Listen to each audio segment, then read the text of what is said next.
On vous parle de la commission sur les soins de fin de vie qui émet une série de rappels afin d'éviter une dérive. C'est ça qu'on a peur, une dérive dans l'administration de l'aide médicale à mourir au Québec. L'augmentation soutenue du nombre de soins administrés est en cause. Selon la commission, plusieurs procédures sont administrées à la limite des conditions imposées ou même de façon non conforme. Elle rappelle entre autres l'importance d'obtenir l'avis critique d'un second médecin et on souligne également que l'âge avancé et les problèmes liés au vieillissement ne justifient pas l'aide médicale à mourir. On va parler d'ailleurs avec Georges L'Espérance. Alors, Georges L'Espérance, vous êtes neurochirurgien et président aussi de l'Association québécoise pour le droit de mourir dans la dignité. Bonjour, Monsieur L'Espérance. Oui, bonjour, M. Bourque. Merci beaucoup de l'invitation. Bien, merci. C'est un sujet vraiment qui est important. Alors, c'est pour ça qu'on disait, on veut le décrypter avec vous. Premièrement, qu'est-ce que vous pensez, vous, de cette mise en garde émise par la Commission pour les soins de fin de vie aux médecins qui offrent l'aide médicale à mourir? Bien, écoutez, la première réaction, c'est que c'est un peu curieux parce que le docteur Bureau nous indique, qui est le président de la Commission, nous indique, et je lis, il est trop tôt pour conclure à la dérive, mais une grande rigueur s'impose. Ça laisse supposer que les médecins, les 1500 médecins qui ont fait de l'aide médicale à mourir en 21-22, ne font pas ça avec grande rigueur, ce qui est tout à fait opposé à la réalité. Moi, je connais plusieurs de médecins qui font de l'aide médicale à mourir et c'est toujours avec très grande rigueur. Alors, c'est un petit peu, désolant pour nos patients de lire une telle chose pour la plupart des médecins, surtout des jeunes médecins ou des médecins qui voudraient s'impliquer dans l'aide médicale à mourir. Il y a comme une espèce d'épée de Damoclès au-dessus de leur tête, alors qu'en fait, l'aide médicale à mourir, c'est un acte médical fait par des médecins et bientôt, on l'espère aussi, par des infirmières praticiennes spécialisées. C'est vraiment un acte médical. C'est un acte médical, oui, avec une grande rigueur. Mais est-ce que vous trouvez que cette appréciation de la Commission, ça décrédibilise en quelque sorte donc les médecins qui offrent l'aide médicale à mourir? Oui, j'endosserai assez votre commentaire. C'est très dommage parce qu'il y a peu de médecins qui font de l'aide médicale à mourir.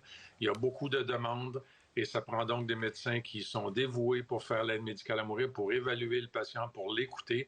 Et contrairement à ce qui est indiqué dans ce rapport, pas dans ce rapport, dans ce communiqué, ça se fait avec beaucoup de rigueur. Il est bien évident qu'un patient qui a un cancer métastatique diffus, qui a décidé la semaine dernière d'avoir l'aide médicale à mourir, on ne fera pas de multiples entretiens avec lui, ça paraît assez évident.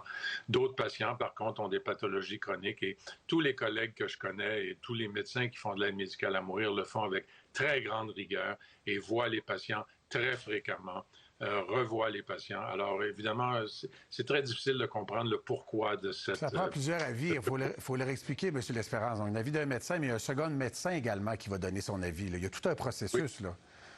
Absolument. Il y a un premier médecin qu'on appelle le premier, qui est celui qui donne le soin, et le deuxième médecin, qui pourra d'ailleurs être un médecin traitant, par exemple un neurologue ou le médecin traitant du patient, qui va donner lui-même son avis sur la situation.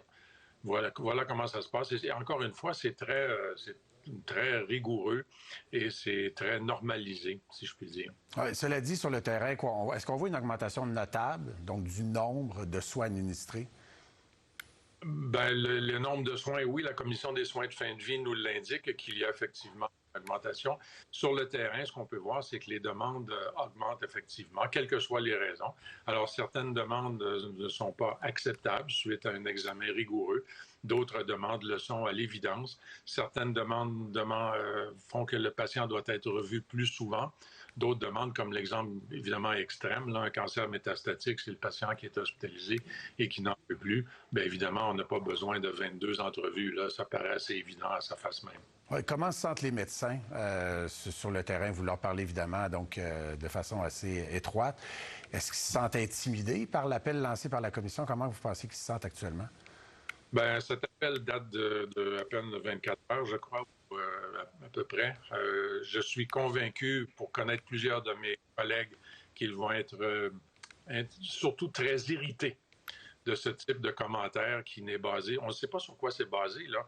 Pourquoi est-ce que la Commission, le docteur Bureau, dois-je dire, nous dit qu'il est trop tôt pour conclure à une dérive et que par ailleurs, il dit qu'il faut faire attention aux dérives. Alors, on voudrait bien savoir sur quelles données il se base. Si ce sont les données qui sont évaluées par le groupe de médecins qui sont, le groupe de gens qui sont autour de la commission, sur lesquels il n'y a que 3 médecins, dont 2 qui n'ont jamais fait d'aide médicale à mourir et qui n'évaluent aucun patient pour l'aide médicale à mourir. Il n'y a qu'un seul médecin qui fait de l'aide médicale à mourir qui est sur cette commission, en tout cas jusqu'au mois de juin 2023. Donc, il faut voir d'où viennent ces éléments-là. Par contre, ce que je sais très bien, pour l'avoir entendu, c'est qu'il y a des médecins qui, eux, voudraient commencer à faire de l'aide médicale à mourir et qui, dès le premier appel de la commission, décident qu'ils n'en font plus et qui ne vont pas se mettre à dos ce genre de complexe ou de problématique. Oui, pour avoir donc des impacts assurément sur le terrain et l'administration de ce type de soins. Georges L'Espérance, je rappelle que vous êtes neurochirurgien et président de l'Association québécoise pour l'aide médicale à mourir dans la dignité. Monsieur L'Espérance, merci beaucoup d'avoir été ici ce matin.